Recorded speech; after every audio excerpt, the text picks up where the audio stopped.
Olá pessoal, uma boa noite a todos. Bem-vindos ao canal Sistema de Ensino Monte Carlo. Esse canal feito para você que é estudante, para você que pensa diferente. Antes de mais nada, avisar que se você é um religioso fanático, se você é um cara que acredita e crê que a Bíblia é um livro incontestável e que ali está a verdade de todas as coisas, eu recomendo que você pule esse vídeo, que você não assista essa aula, porque as coisas que são ditas aqui exige-se um certo nível de maturidade e de tolerância, tá? Eu como professor, eu como humanista, jamais eu vou defender uma religião como sendo certa, jamais eu vou até mesmo, dizer que os livros possuem a verdade, já que não existe uma verdade. O que existe são pontos de vista, tá? A religião, ela é necessário para a população, para a sociedade de modo geral, mas ter isso como uma verdade inquestionável e dar isso vazão para o fanatismo é que está o problema, tá? No Oriente Médio existem guerras por conta desse fanatismo religioso. Aqui no Ocidente, as religiões, criticam umas às outras por conta de um fanatismo. O período colonial, ele foi construído em cima de um fanatismo religioso. A Idade Média, o sistema feudal, ele era baseado na religião. Então, a religião é um controlador social. E é da natureza do ser humano dominar aquele ser mais fraco, aqueles que possuem um certo conhecimento, aqueles que têm um certo privilégio econômico. Eles vão utilizar a religião por uma tendência de busca, né? O ser humano ele sempre teve uma dúvida, ele sempre quis saber o que é que acontece depois que a gente morre, e aí criou-se essa ideia de uma divindade que vai cuidar da vida após a morte. E é complicado quando isso se torna uma ferramenta de domínio, tá? Então, se você é uma dessas pessoas, eu recomendo que não assista essa aula, tá bom? Então, gente, nós vamos falar sobre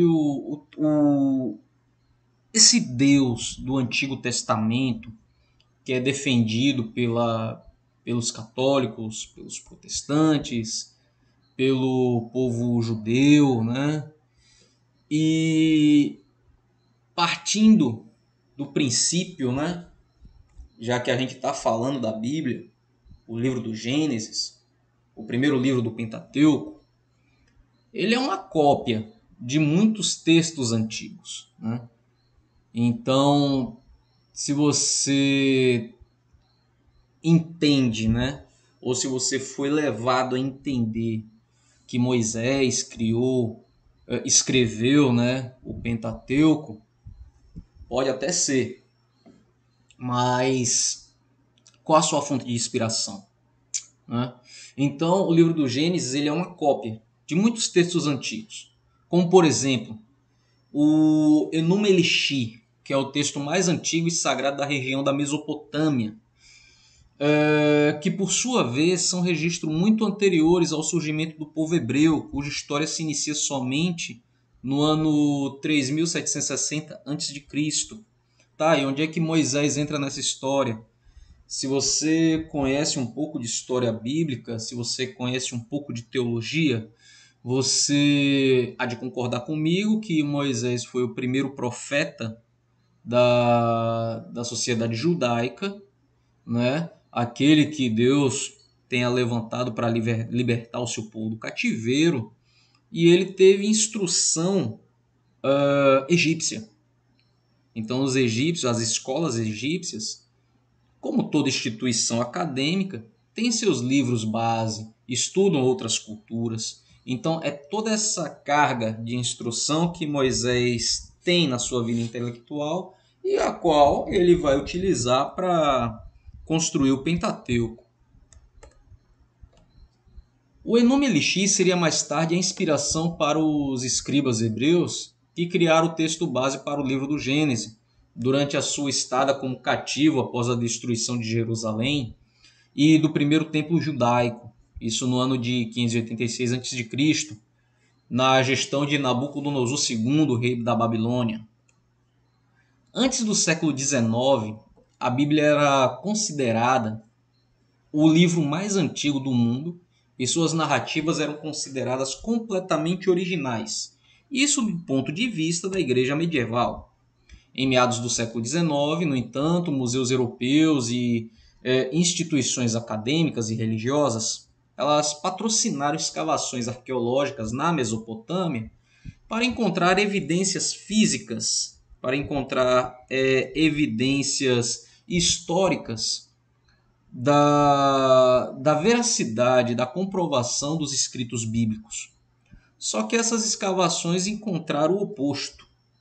No entanto, pois uma vez traduzida, né, aquelas escritas como escrita cuneiforme, os achados arqueológicos ali na região da Mesopotâmia, entendia-se que várias narrativas bíblicas, na realidade, tiveram sua origem na Mesopotâmia, nos escritos dos antigos babilônios, né?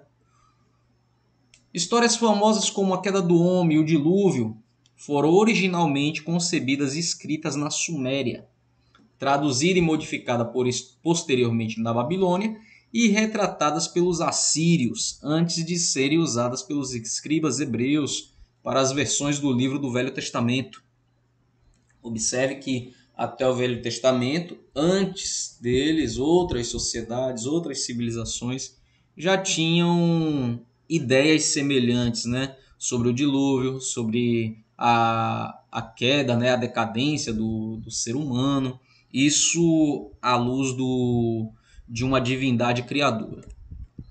As tábuas de argila da antiga Mesopotâmia, datadas de 2000 anos antes da Bíblia canônica, contam a história dos Anunnaki. E esses Anunnaki seriam povos que chegaram à Terra em naves voadoras e modificaram geneticamente a espécie humana. Aí eu acho que quem escreveu isso devia estar sob influência de algum chá de cogumelo ou de algum alucinógeno. Existe vida em outros planetas? Não posso dizer que sim e também não posso dizer que não. Como um humanista, como uma pessoa do iluminismo, eu deixo esse tema o direito da dúvida, tá?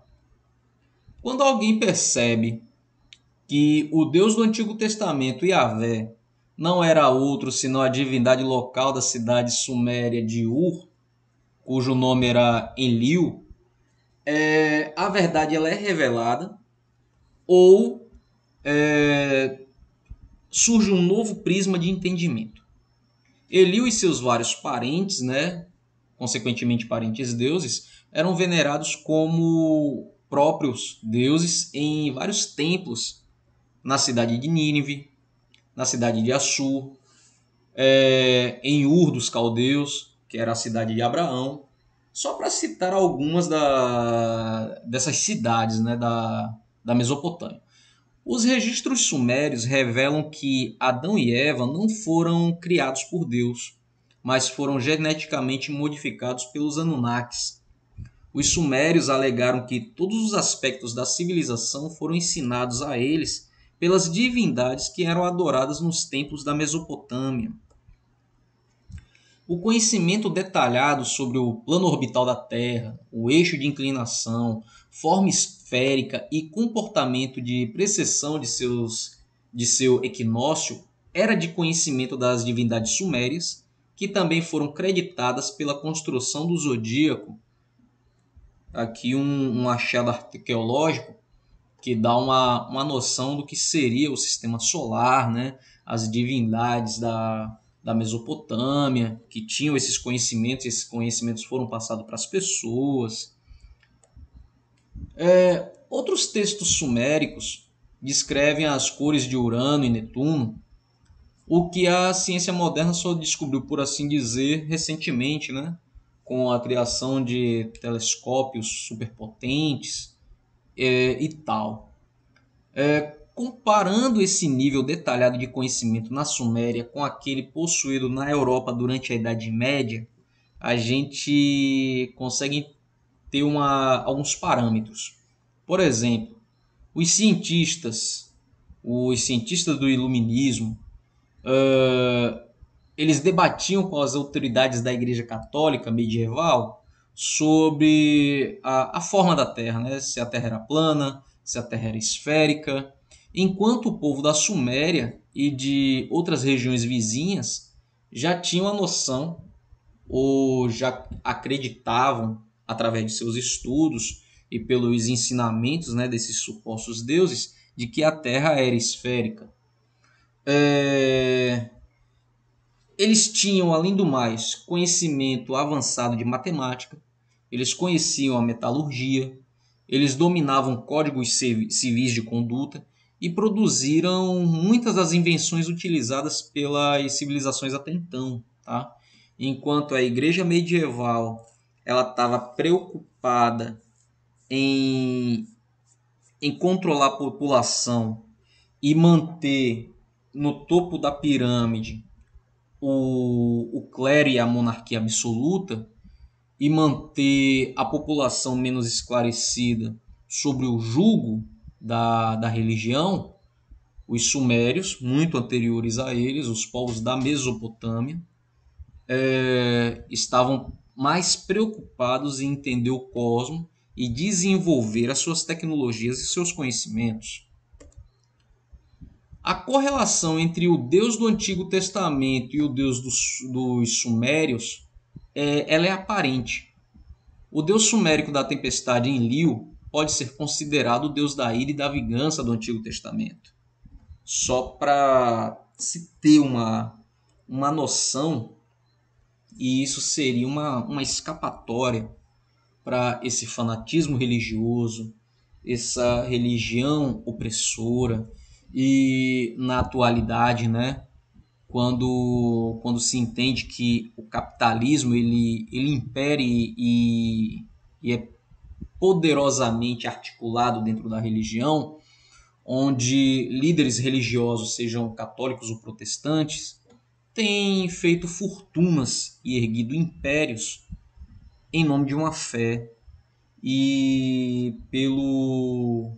pela subjugação de pessoas que não têm o nível de instrução que nós temos, mas que têm aquilo que eu entendo como o bem mais precioso de qualquer ser humano, que é a fé.